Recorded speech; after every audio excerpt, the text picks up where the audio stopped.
A 9 años de la dictación de la llamada Ley Longueira, la norma que entregó las licencias de pesca a un puñado de empresas sigue en pleno vigor, pese a que la justicia ya zanjó que hubo soborno en el Congreso. El gobierno incluso amenaza con ir al Tribunal Constitucional para evitar que se anule esta ley.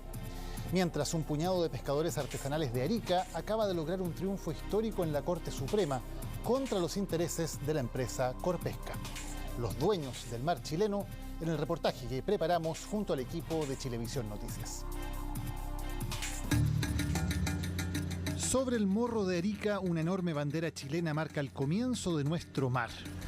Una de las costas más ricas del planeta, pero cuyos frutos no nos pertenecen a todos, sino a un puñado de grandes conglomerados.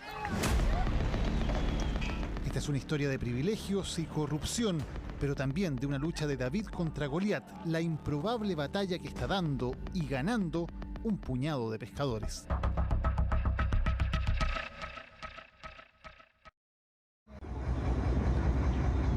Él es Sergio Guarache, hijo de pescador, toda una vida en el mar. Es un armador mediano con un barco de menos de 18 metros de largo y por años vio con impotencia cómo los grandes buques industriales arrasaban con la pesca en la zona destinada a los artesanales. Entonces te vas de tu casa a descansar y al otro día, domingo, te embarcáis y salías a trabajar en la misma zona donde estáis toda la semana y no había ni un pescado. No hay un pescado. ¿Por qué? Porque la industria pasó con sus barcos y arrasó con todo y se fue.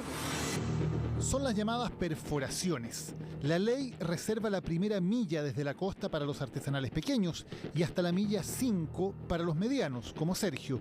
Mar adentro opera la gran industria. Sin embargo, por décadas, la Subsecretaría de Pesca ha autorizado que en ciertas áreas la pesca industrial perfore esas zonas. Permisos supuestamente extraordinarios, pero que se han renovado una y otra vez por décadas en gobiernos de distintos colores políticos. Los principales beneficiados, las empresas Corpesca y Camanchaca. La misma subsecretaría se hace cómplice de esta industria para autorizar, siendo de que la ley no se lo permitía. Ellos siempre pudieron haberlo negado y no lo negaron. Más de 30 años perforando y nunca les dijeron que no. Por eso Guarache emprendió una lucha que parecía imposible y la ganó. La Corte Suprema le dio la razón. En un fallo sin precedentes anuló los permisos, acusando a la subsecretaría de entregar un privilegio a los industriales que ofende la igualdad ante la ley. Los efectos de la sobreexplotación se sienten en la caleta de Arica. Mientras gran parte de la producción se destina a la harina de pescado, muchos productos que antes se comercializaban aquí sencillamente ya no llegan. Incluso es necesario muchas veces traer pescados desde el sur para el consumo humano. Llega menos que antes. ¿Cómo era antes? Antes había bastante pescado casero, hace más de 20 años que el pescado se está perdiendo. ¿Qué pasa? ¿Qué pescado ya no hay? Hay muchos pescados que se han ido, por ejemplo, la corvina, el lenguado, ya no lo ves mucho en la mesa. Ya. Manuel Padilla lleva 52 años pescando en el mar de Arica.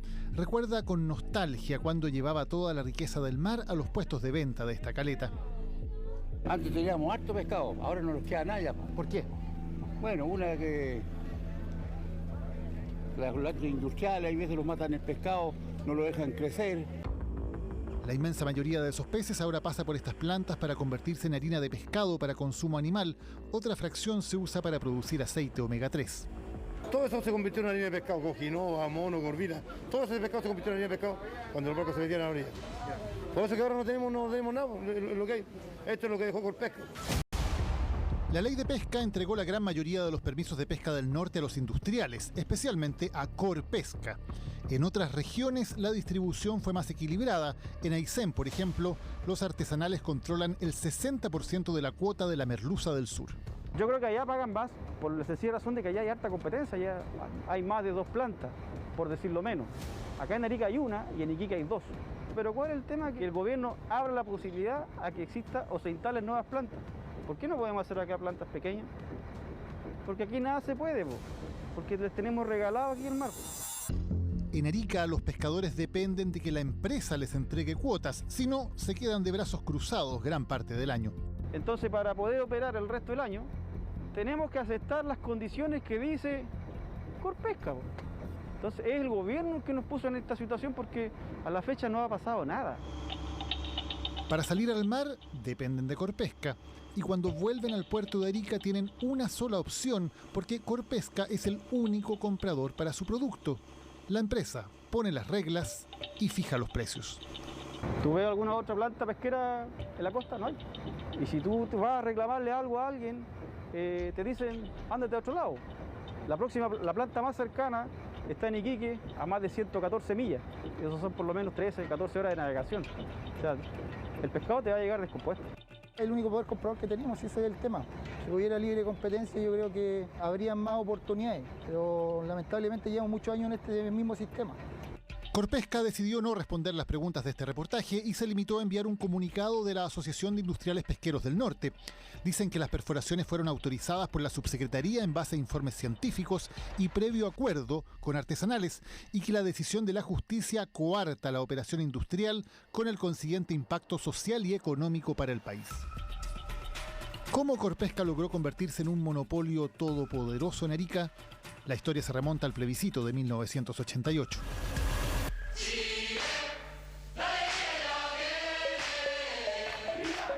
Anacleto Angelini, el inmigrante italiano que fundó Corpesca, fue uno de los pocos magnates que dieron dinero para la campaña del no. Con fuertes vínculos con la democracia cristiana, ello le permitió manejar la legislación pesquera. Apenas asumido, el gobierno de Patricio Aylwin frenó una ley de la dictadura que establecía licitaciones de los derechos de pesca. En las décadas siguientes, sucesivas leyes les entregaron cuotas, mientras Angelini y los demás grupos vinculados a la pesca industrial financiaban generosamente a políticos. En las elecciones de 2009 y 2013, 6 pesqueras entregaron 333 millones de pesos en aportes reservados, o sea, secretos, pero legales, a 35 políticos de la UDI, RN, socialistas, DC, PPD e independientes. Lideran la lista de beneficiados el presidente Sebastián Piñera, bajo cuyo primer gobierno se aprobó la ley de pesca con 82 millones de pesos, seguidos por la senadora UDI Jacqueline Van Rysselberghe con 17 millones, el actual ministro del Trabajo Patricio Melero con 14 millones y el ex subsecretario de Pesca en el gobierno Bachelet Raúl Zúñigo con 13 millones. En los casos de Van Rysselberghe y Zúñigo hay correos que muestran cómo se coordinaron con la industria pesquera en la tramitación de proyectos en el Congreso.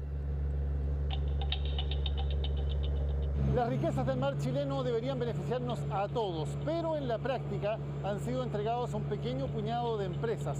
Rentas por 743 millones de dólares anuales que se entregaron sin competencia y sin licitación alguna a un grupo de industriales.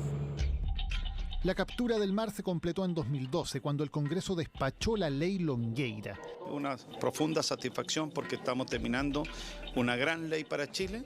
El 90% del jurel entre Arica y Palena quedó para los industriales y solo el 10% para los artesanales.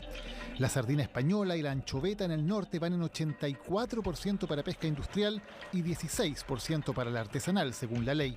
Entregaron estas cuotas a los mismos actores que estaban antes. Actores que, si tú lo piensas súper desde una perspectiva ambiental, fueron los depredadores, fueron los que grandes responsables de la situación de sobreexplotación y de agotamiento de las especies. Las llamadas 7 familias, propietarias de las empresas Corpesca, Horizon, Camanchaca, Blumar, San Antonio y Alimar, llegaron a un acuerdo entre ellas para repartirse las cuotas, el que luego fue ratificado por ley. Sus derechos son por 20 años, renovables automáticamente a perpetuidad, a menos que cometan infracciones graves a la ley. Y eso en libre competencia se llama colusión, no tiene otro nombre. Entonces esto es una colusión de empresas, las que hoy día tienen las cuotas, orquestada por el Estado. O sea, el Estado, que tiene que combatir la colusión, sentó a la mesa a las empresas para coludirse. O sea, a mí, desde el punto de vista de libre competencia, me parece de las cosas más graves que han pasado en Chile en mucho tiempo. La ley de pesca es un ejemplo de cómo un sector fue completamente capturado y cómo fallaron todos los controles del Estado y la concentración también del poder económico, que es uno de los factores relevantes en la corrupción, en la captura del Estado, se materializó finalmente. Señor Ortiz, ¿se siente tranquilo? ¿Está tranquilo con la condena? Pero no solo hubo plata para campañas, también delitos. Se condena a Jaime Antonio Ortiz Buchón en cuanto autor de 6 delitos de fraude al fisco Por primera vez, un político involucrado en un caso de corrupción enfrenta una pena efectiva de cárcel. El ex senador UDI Jaime Orpiz fue condenado por fraude al fisco y soborno tras recibir más de 200 millones de pesos de Corpesca, mientras cumplía en el Congreso las instrucciones que le daba el gerente general de esa empresa, Francisco Mujica. También fue condenada por soborno la exdiputada UDI Marta Isasi. Los correos electrónicos que dan cuenta de estas instrucciones de cómo votar y luego que efectivamente al momento de efectuarse las votaciones, el senador Jaime Orpiz vota de la manera que se había indicado previamente y que favorece a Corpesca. La empresa Corpesca fue condenada por el soborno, también su gerente general, quien sin embargo solo recibió una pena remitida por sus delitos. Sin embargo, pese a que la justicia estableció que hubo cohecho, 9 años después la ley sigue plenamente vigente y las cuotas de pesca siguen en manos de las empresas. En noviembre pasado, la Cámara de Diputados aprobó la anulación de la ley. El gobierno advirtió que si esa iniciativa avanza, irán al Tribunal Constitucional para bloquearla. Cuando una normativa pasa a ser el resultado no de la voluntad popular, que se manifiesta a través de lo que voten los parlamentarios, sino que es el resultado de los pagos que una empresa efectúa para obtener una normativa a su nombre, es evidente que esa normativa termina careciendo totalmente de la legitimidad democrática que le da haber sido promulgada por el Parlamento. Pese a todo, también hay aspectos positivos en la ley. Las organizaciones ambientales reconocen que sus principios son un avance en materia de conservación de las especies. El objetivo de la Ley de Pesca y Agricultura es la conservación y el uso sustentable de los recursos hidrobiológicos, teniendo presente 3 principios: el principio precautorio, el enfoque ecosistémico y la salvaguarda de los ecosistemas marinos en los que existan dichos recursos. En definitiva, es una declaración sumamente potente que en definitiva debiese alumbrar la interpretación que las autoridades hacen de la normativa pesquera. El desafío, según expertos, es mantener estos aspectos positivos, pero en una ley que permita la competencia y que tenga legitimidad democrática. Y es un acto democrático el anularla.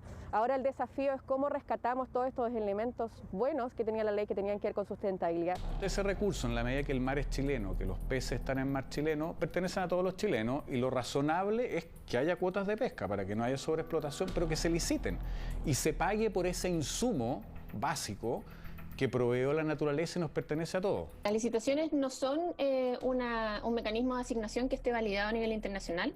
Los países de la OCDE y la misma FAO establecen que las licitaciones no generan competencia ni tampoco protección de la sustentabilidad de los recursos. Las empresas plantean que las licencias ya se entregaron y por lo tanto licitarlas sería una expropiación. Son parte del derecho privado de las empresas. Y efectivamente ahí debe haber una discusión y un análisis en tribunales, porque aquí habría una afectación al derecho a propiedad. ¿Ustedes consideran que tendrían que indemnizarlos si se llamara a licitar? Sí, probablemente sí. En cambio, el gobierno apuesta por una ley corta que introduzca subastas de los permisos pesqueros, pero solo a partir de 2032. Esa reforma se está tramitando en el Senado y podría volver a autorizar las llamadas perforaciones, siempre que sean aceptadas por los artesanales. Algo que provoca alarma en algunos dirigentes por el enorme poder de presión que tienen los grandes industriales sobre los más pequeños. Que no nos vuelvan a vender porque nos suban moneda de ellos. O sea, no aceptamos que nos vuelvan a vender como nos vendieron en la ley Longueira. Eso. Así que yo me siento con la conciencia tranquila de que los dirigentes del norte no están todos comprados. Al menos por una vez, el pez chico le ganó al más grande en el fallo de la Suprema, pero los pescadores están en alerta porque entienden que si los tribunales, el gobierno y el Congreso no los protegen contra el poder de algunos de los grupos económicos más grandes de Chile, tienen todas las de perder. Estamos peleando por nuestros derechos. Además, tienen que recordar que fueron elegidos para trabajar para su gente, no para trabajar para ellos mismos. Son nuestros empleados, no al revés.